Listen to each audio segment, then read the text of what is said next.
everybody again. This time we're learning lesson 4.2 about organizing data. Let's start.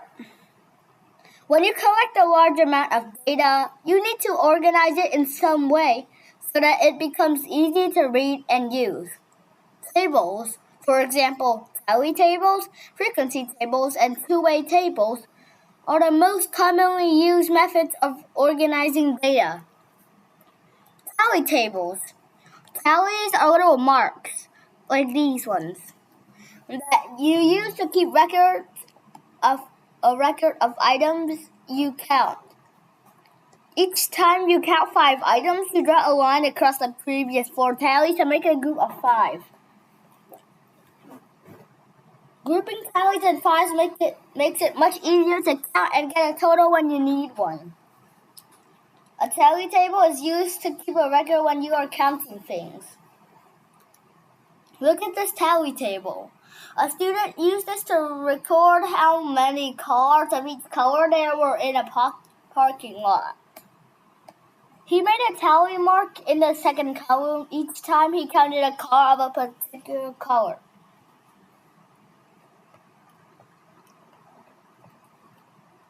Worked example 1. Anita wanted to find out what people thought about pop-up alerts on their social media feeds. She did a survey of 100 people. Each person chose an answer, A, B, C, or D. What do you think about the statement? Please choose one response. Advertising should be strictly controlled on social media. Pop-up alerts should be banned from all social media feeds. A, I strongly agree. B, I agree. C, I disagree. And D, I strongly disagree. She recorded these results.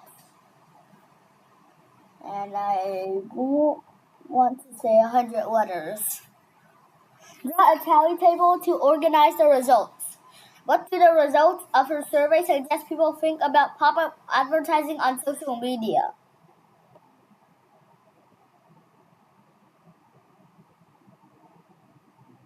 Count each letter. Make a tally each time you count one. It may help to cross the letters off the list as you count them. Check that your tallies add up to 100 to make sure you have included all the scores. You could work across the rows or down the columns, putting a tally into the correct row in your table, rather than just counting one letter at a time.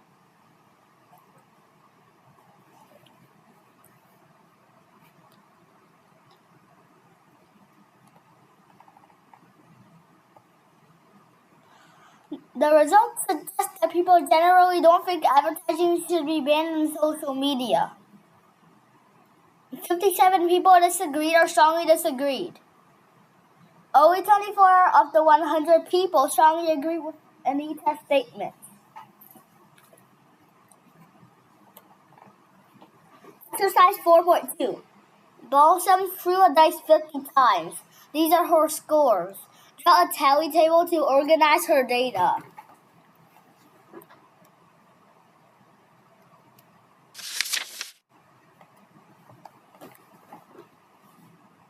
Do a quick survey among your class to find out how many hours each person usually spends during his or her homework each day.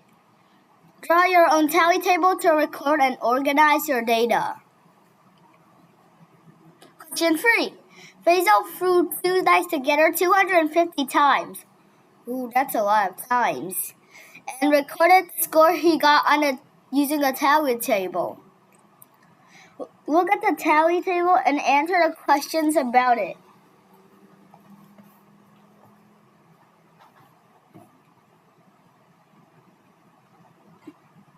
Which score occurred most often? Which 2 scores occurred least often? What do you think Faisal left out the score of 1? And why do you think he scored 6, 7, and 8 so many times? 10, 15, 20, 25, 30, 35, 40, 41, 250. Frequency tables. A frequency table shows the totals of the tally marks. Some frequency tables even include the tallies, like this frequency table right here.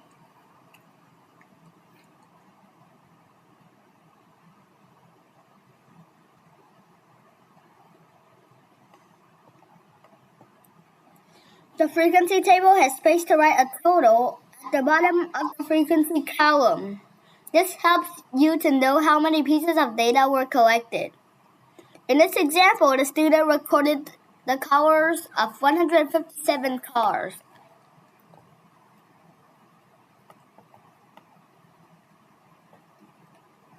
Most frequency tables will not include any tally marks. Here is a frequency table without tallies. It is drawn up by the staff at the clinic to record how many people were treated for different diseases in 1 week. Grouping data in class intervals. Sometimes numerical data needs to be recorded in different groups. For example, if you collected test results for 40 students, you might find that students scored between 40 and 84 out of 100.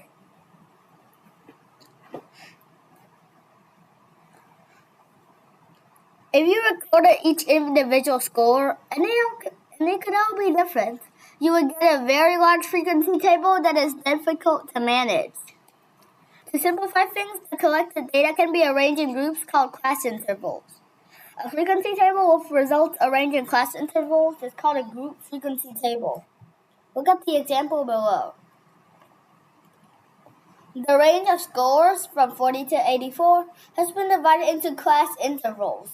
Notice that the class intervals do not overlap, so it is clear which data goes in what class.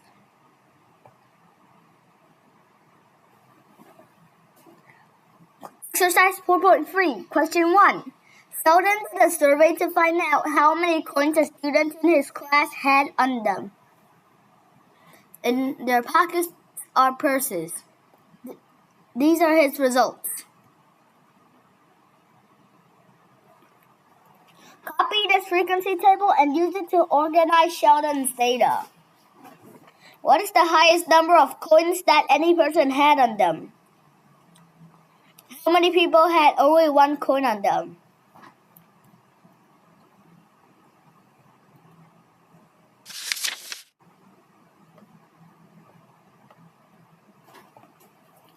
What is the most common number of coins that people had on them?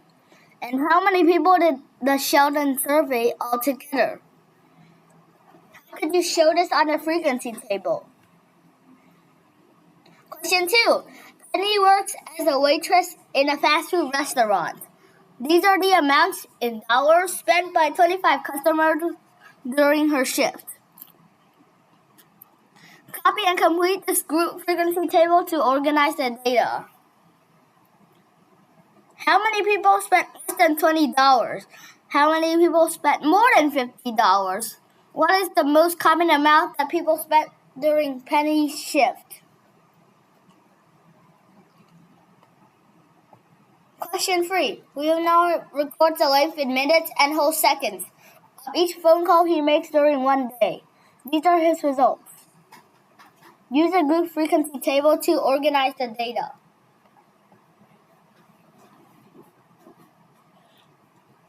Stem and leaf diagrams. A stem and leaf diagram is a special type of table that allows you to organize and display group data using the actual data values. When you use the frequency table to organize group data, you cannot see the actual data values, just the number of data items in each group. Stem and leaf diagrams are useful because when you keep the actual values, you can calculate the range and averages for the data.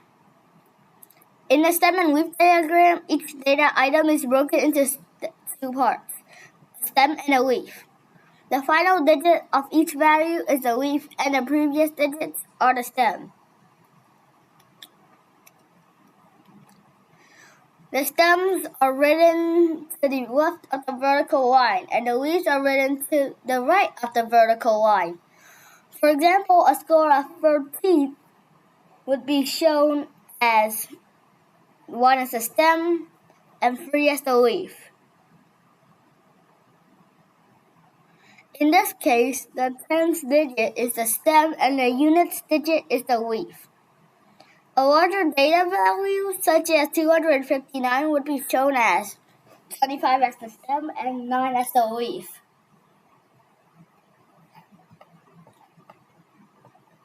In this case, the stem represents both the tens and hundreds digits, while the units digit is the leaf. To be useful, a stem and leaf diagram should have at least 5 stems. If the number of stems is less than that, you can split the leaves into 2, or sometimes even 5 classes. If you do this, each stem is listed twice, and the leaves are grouped into a lower and higher class. For example, if the stem is tens and the leaves are units, you would make 2 classes like this. Values from 10 to 14, leaves 0 to 4, are included in the first class. Values from 15 to 19, leaves 5 to 9, are included in the second class. Stem and leaf diagrams are easier to work with if the leaves are ordered from smallest to greatest.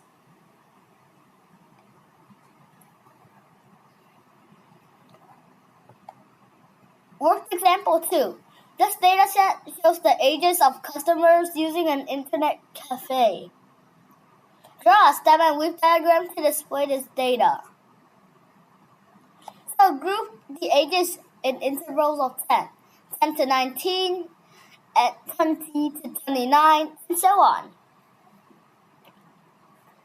These are 2-digit numbers, so the 10th digit will be the stem. List the stems in ascending order down the left of the diagram. Work through the data in the order it is given, writing the units, digits, the leaves in a row next to the appropriate stem. Space the leaves to make it easier to read them. If you need to work with the data, you can redraw the diagram, putting the leaves in ascending order.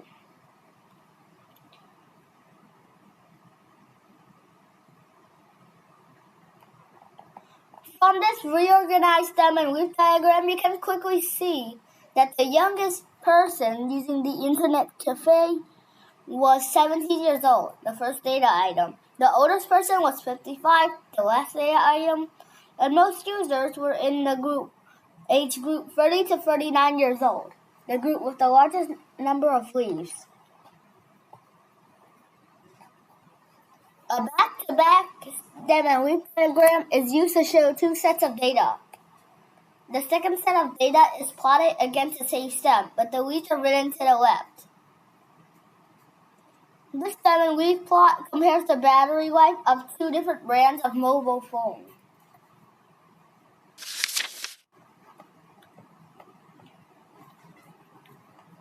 Brand X and brand Y. You read the data from brand X from right to left, and the stem is still the 10th digit.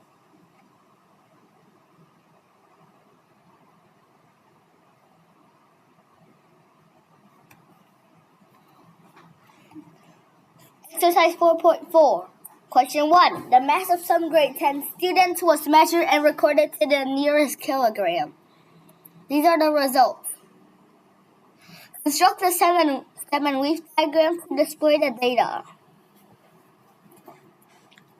The numbers of pairs for running shoes sold each day for a month at different branches of runners-up shoe store are given below.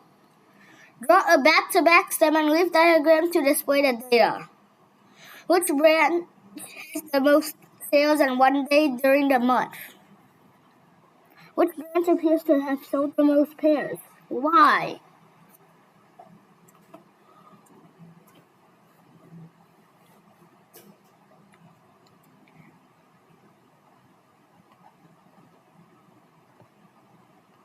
Biologists wanted to investigate how pollution levels affect the growth of fish in a dam.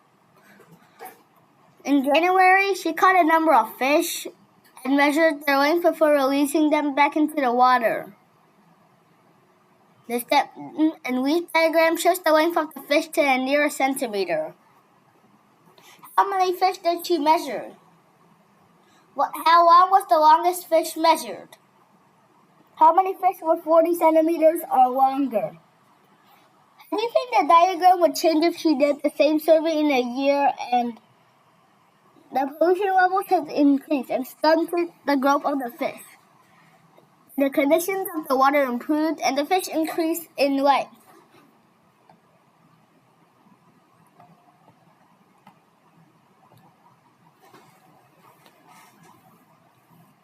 Question 4.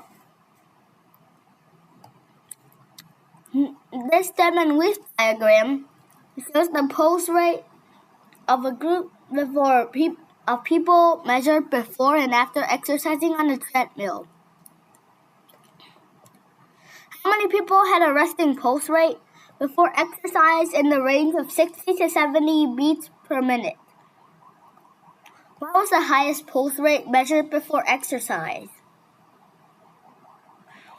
That person also had the highest pulse rate after exercise. What was it? What does the stem and leaf diagram tell you about pulse rates and exercise in this group? How?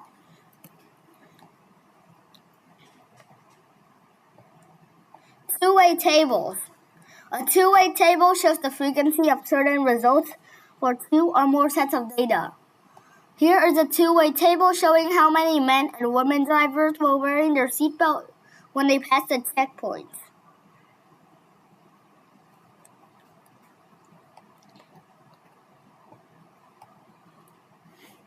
The headings at the top of the table give you information about wearing seatbelts.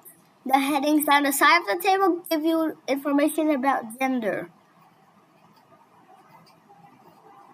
You can use this table to find out how many men were wearing seatbelts, how many women were wearing seatbelts, how many men were not wearing seatbelts, how many women were not wearing seatbelts.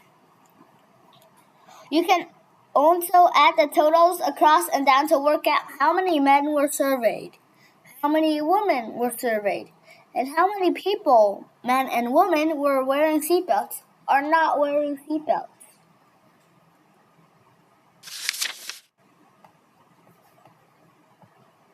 Here are more examples of two-way tables.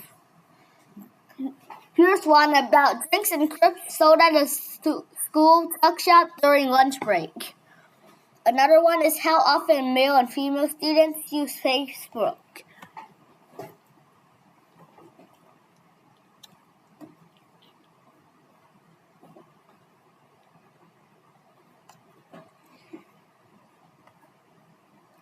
Exercise 4.5. A teacher did a survey to see how many students in her class were left-handed. She drew up this two-way table to show the results.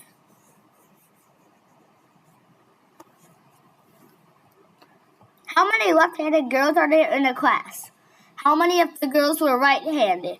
Are the boys mostly left-handed or mostly right-handed? And how many students are in the class? Question 2. Do a quick survey in your own class to find out whether girls and boys are left or right-handed. Draw up a two-way table of your results. Question 3. Sima asked her friends whether they liked algebra or geometry best. Here are the responses.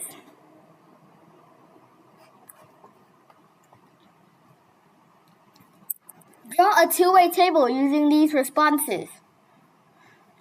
Write a sentence to summarize what you can learn from the table.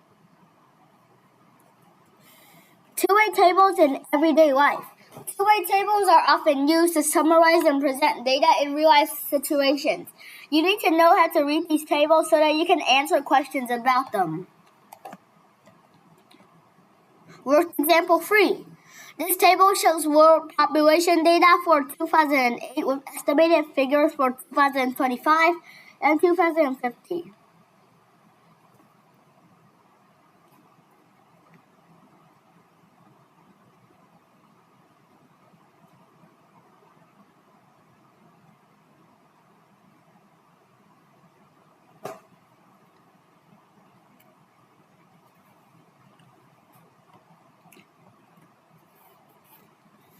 What was the total population of the world in 2008?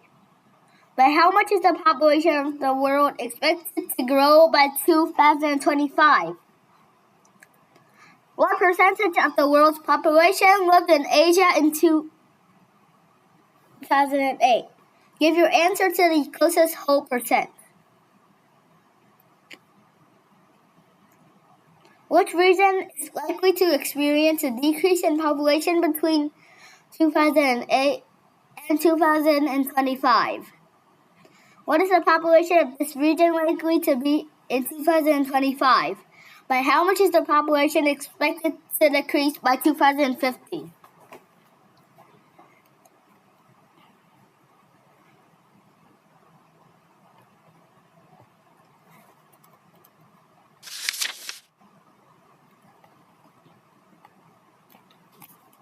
Exercise 4.6.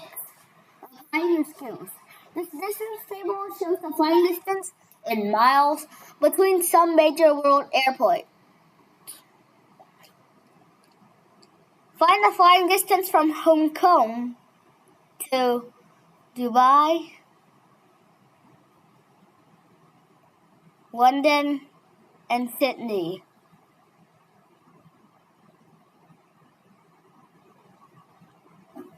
Which is the longer flight?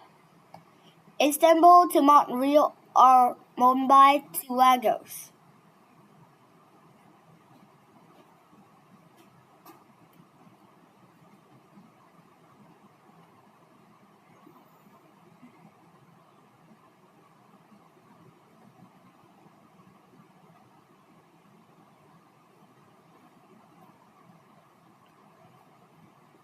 What is the total flight distance for return flight from London to Sydney and back?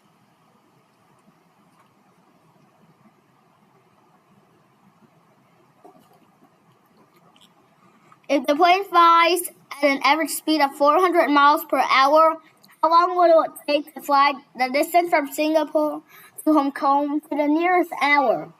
And why there are some blank blocks on the table? Like this one right here, this one right here, this one right here, and this one right here. So that's the end of a quite long video. Thank you and goodbye.